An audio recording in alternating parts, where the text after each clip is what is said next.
Hi guys, welcome to my channel. This is Maureen, and welcome. Today I wanted to talk to you guys about something that I've been asked a lot, and I wanted to address it in a video. That way it's out there for everybody to hear, and that's my homeschool philosophy.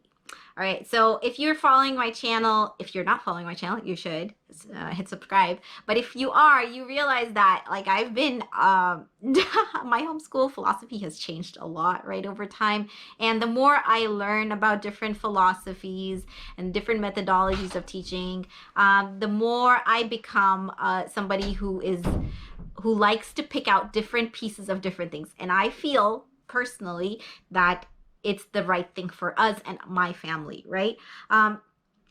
There's a lot of purists out there who like to stick to one type of philosophy, and that's awesome if it works for you. But for me, I like to pick different things from different places.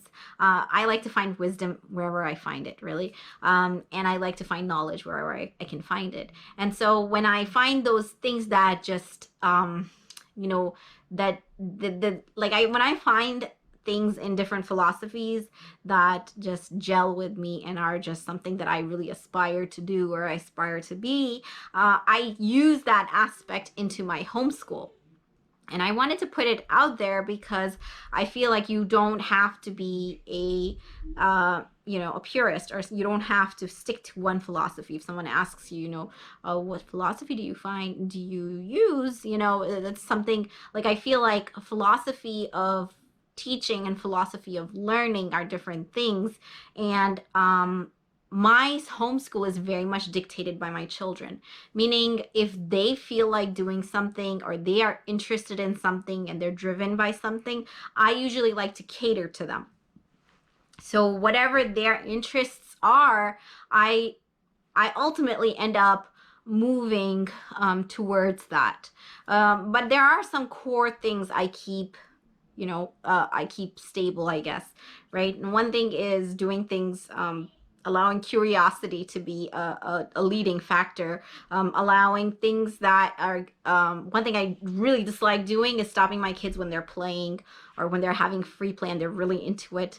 I don't like stopping them for school for that. I'll try to nudge it in. I'll say, okay, guys, when would you like to? Because I don't want play to be something that's limited in their lives or in their school or in their day, right? Play is, in my opinion, play is something that a child learns from, even if you don't see that happening, right, actively. I think play is something, childhood is something that is being very limited nowadays by, boxes. We like to put things in boxes, right? So, and I feel like when you're playing, I think play should be something that's rich in activity, and the child's mind is engaged and stuff. I don't like to stop my kids when they're in that zone, because I feel like that develops your brain power so much more than anything else possibly can.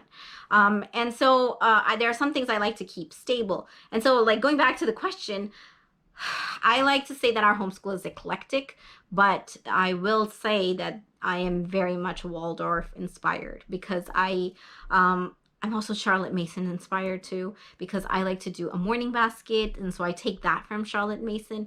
But I love, love, love the aspect of using story and using art into our homeschool, and bringing and using those two mediums to bring things to my children is a very awesome thing that I've seen worked, right? I like to do, before I start something, I like to do a little trial run to see, is it gonna work? How are they taking it and stuff.